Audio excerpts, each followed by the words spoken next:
আসসালামু আলাইকুম সুপ্রিয় শিক্ষার্থীবৃন্দ, আশা করছি তোমরা সবাই ভালো আছো।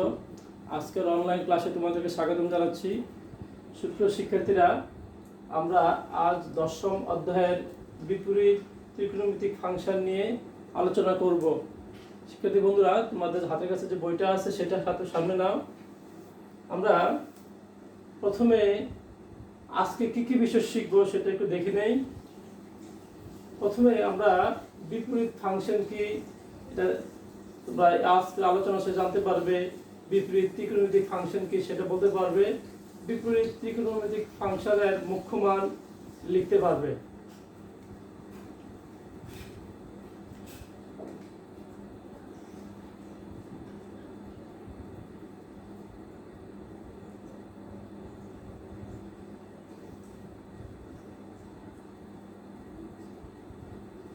ফাংশনের মুখ্য মান নির্ণয় করতে পারবে। সুপ্রিয় শিক্ষার্থীরা, চলো আমরা একটা করে আলোচনা করি।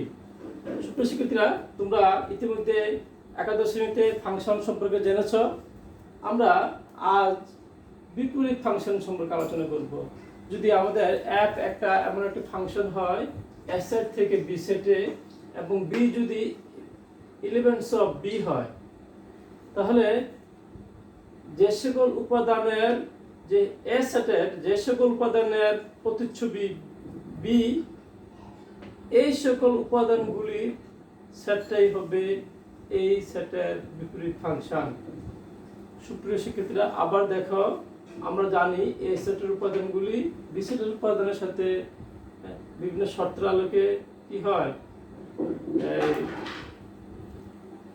বিভিন্ন শর্তের আলোকে এ সেটের উপাদানগুলি বি সেটের উপাদানের সাথে সংযুক্ত হয়। আমরা আলোচনা করতেছি বিপরীত ফাংশন। যেহেতু এটা বিপরীত ফাংশন, তাহলে এ সেটের যে সকল উপাদান বি সেটের সাথে সম্পর্কযুক্ত, তাহলে এই সেটের উপাদানগুলিকে সেটটাকে বলা হবে বিপরীত ফাংশন। তাহলে শিক্ষার্থীরা বন্ধুরা, তাহলে ইনভার্স ফাংশন অফ বি সমান সমান x such that x elements of a, এই যে এই সেটের উপাদানগুলি, এই সেটের উপাদানগুলি যে সকল উপাদান এই সেটের উপাদানগুলির সাথে সম্পর্কিত হয়, এই সেটের উপাদানগুলিকে বলা হবে বিপরীত ফাংশন। তার মানে f ইনভার্স b। তবে শিক্ষার্থী বন্ধুরা, এই ক্ষেত্রে আমাদের বিপরীত ফাংশন থাকার যে শর্তটা হয়, শর্তটা হলো এই সেট দুইটা কি হতে হবে, এক এবং অনটু হতে হবে। এই ফাংশনটা এক এবং অনটু হতে হবে। যদি একটা সেট দুটো সেট এক কোন একটা ফাংশন একই সাথে এক এবং অনটু হয়, তখনই শুধু বিপরীত ফাংশন পাওয়া সম্ভব। শিক্ষার্থী বন্ধুরা, তাহলে এখন আমরা আলোচনা করব বিপরীত ত্রিকোণমিতিক ফাংশন কি। শিক্ষার্থী বন্ধুরা, তোমরা জানো আমাদের sine theta, cos theta, tan theta, এই যে ফাংশনগুলি, এগুলি ত্রিকোণমিতিক ফাংশন। এগুলি যদি আমাদের sine theta equal two x হয়, যদি sine theta equal two x হলে আমরা বুঝি এক্স একটি কোণ যার সাইনের মান এই এক্স এর মানের সমান। যেহেতু এক্স এর সাইন থিটার মানগুলি 1 থেকে -1 এর ভিতরে সীমাবদ্ধ, সুতরাং তাহলে আমরা বুঝতে পারলাম sine theta equal two x বলতে আমরা বুঝি এক্স একটা কোণ যার সাইনের মান এই এক্স এর মানের সমান। উল্টাভাবে শিক্ষার্থী বন্ধুরা, তাহলে আমরা উল্টাভাবে বলতে পারি theta equal to sine inverse x. এই সাইন ইনভার্স এক্সটা বলতে আমরা বুঝি এটা একটা কোণ। শিক্ষার্থী বন্ধুরা, তোমরা দেখতেই পাচ্ছ এই পাশে একটা থিটা লেখা আছে। তার মানে সাইন ইনভার্স এক্সটা হলো একটা কোণ, আর সাইন থিটা হলো একটা সংখ্যা। এখান থেকে একটা মান পাওয়া যাবে। তুমি যে কোনো একটা মান বসালে, কোণের মান বসালে আমরা এখানে মান পাবো। আর এই ইনভার্স ফাংশন বলতে আমরা বুঝি এটা একটা কোণ যার সাইনের অনুপাত এক্স এর মানের সমান।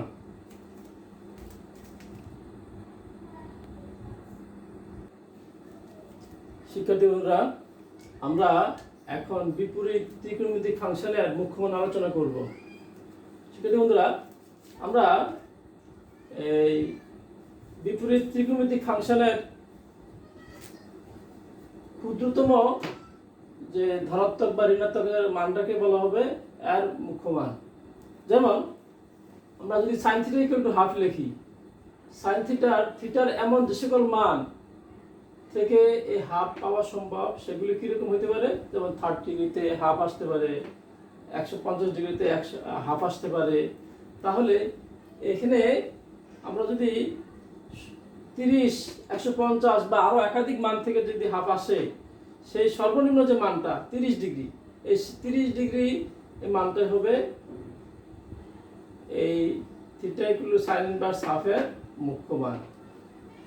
আরেকটা বিষয় হলো, আরেকটা ক্ষেত্রে যখন আমরা দেখব দুইটা মান পাওয়া যায়, একটা বিপরীত ত্রিকোণমিতিক ফাংশনের দুইটা মান পাওয়া যায়, একটা হলো ক্ষুদ্রতম সংখ্যাসূচক ও ধনাত্মক, আর একটা হলো ক্ষুদ্রতম সংখ্যাসূচক ও ঋণাত্মক, তখন আমরা ধনাত্মক মানটাকে মুখ্য মান হিসেবে বিবেচনা করব।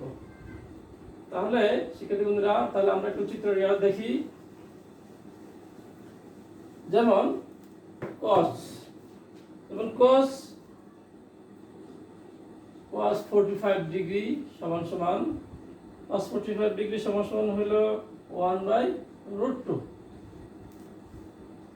এবং cos -45 ডিগ্রি সমান সমান 1/√2।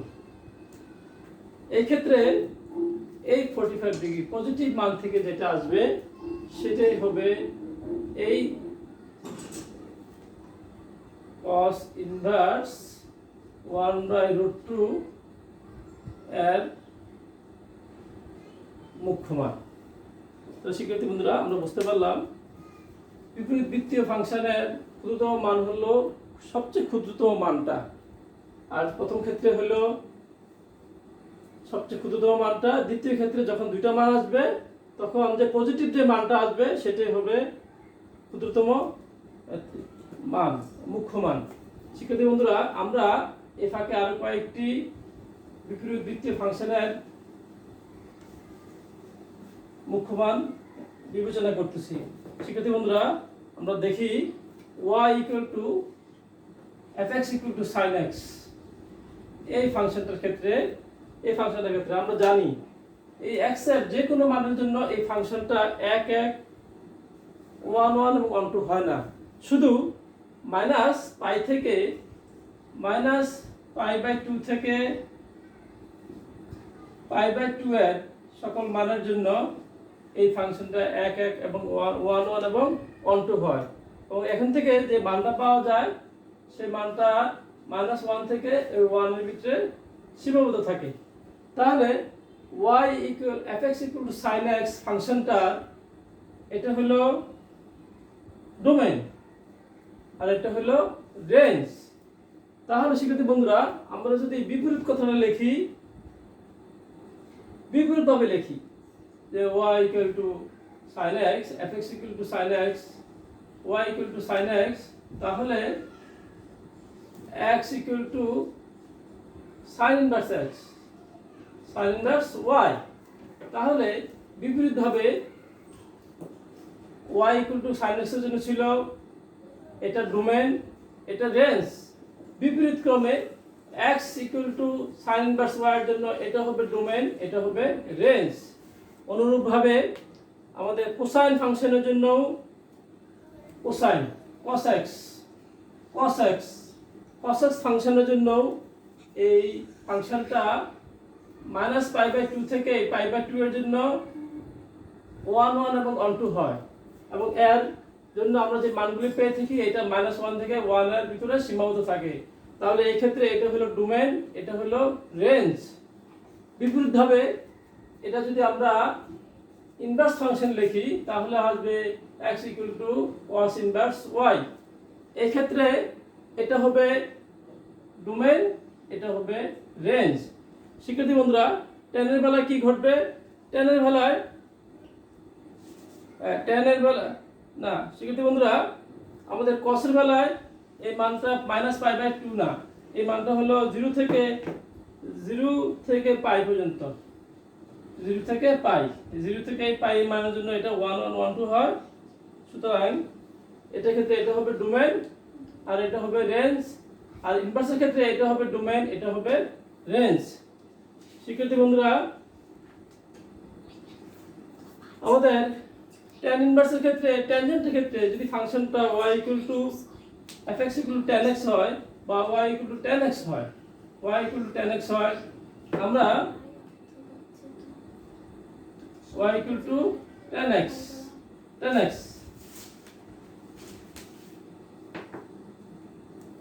তাহলে আমরা এই tan x ফাংশনের মান -π/2 থেকে π/2 ব্যবধিতে অনন্য।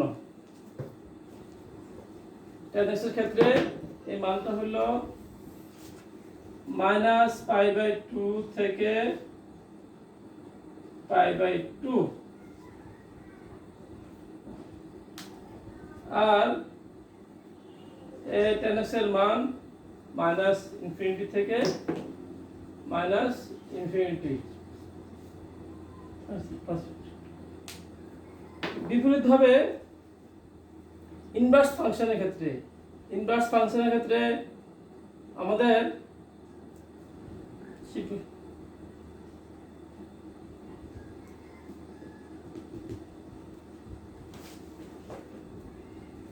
বন্ধুরা, ইনভার্সের ক্ষেত্রে রেঞ্জ হবে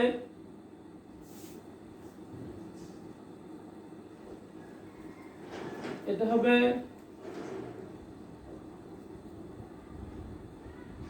ডোমেইন হবে এটা, রেঞ্জ হবে এটা। শিক্ষার্থী বন্ধুরা, আজ এই পর্যন্তই, আজকের আলোচনা এই পর্যন্তই। আল্লাহ হাফেজ।